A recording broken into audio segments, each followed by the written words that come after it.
Meeting of the minds of the world's two biggest economies, leaders of China and the United States, are meeting here in Washington as part of the 7th Annual Strategic and Economic Dialogue. Washington and Beijing acknowledge differences still exist, but also say they can be overcome.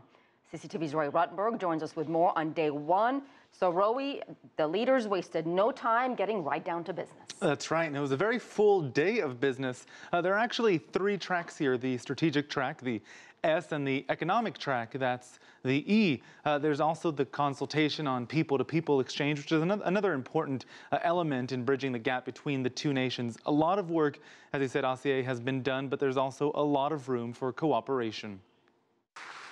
It's the largest ever gathering of American and Chinese officials taking part in the strategic and economic dialogue.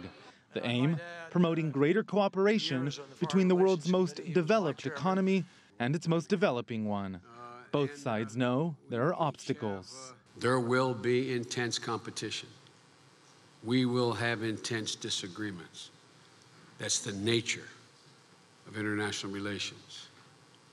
But there are important issues where we don't see eye to eye. But it doesn't mean we should stop working hand in hand because we don't see eye to eye.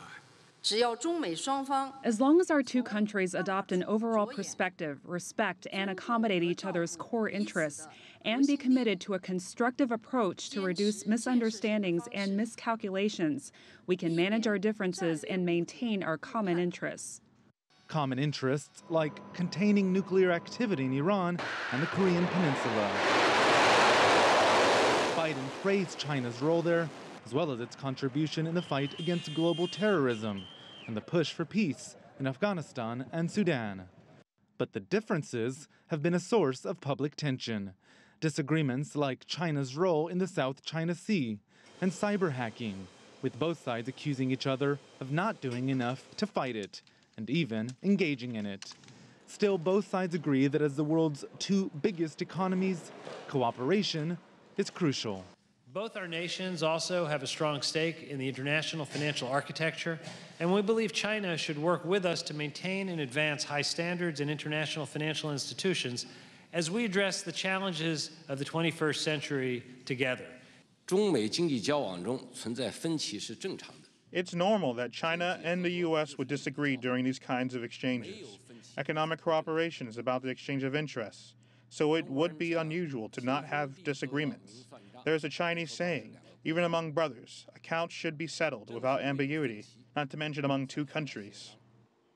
And that desire for clarity is what these talks are all about. And if previous years are any indication, we can expect a whole host of agreements, Asier, to be signed during this exchange. So this is a two-day gathering. What can we expect on Wednesday?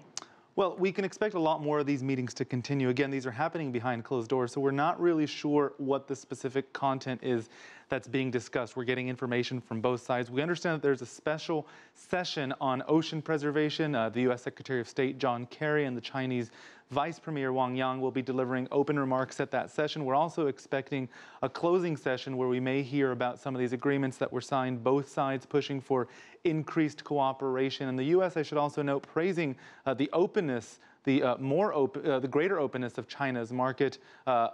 Jack Lew, the U.S. Treasury Secretary, saying that he's hopeful this will be more appealing for U.S. businesses to help China's economy.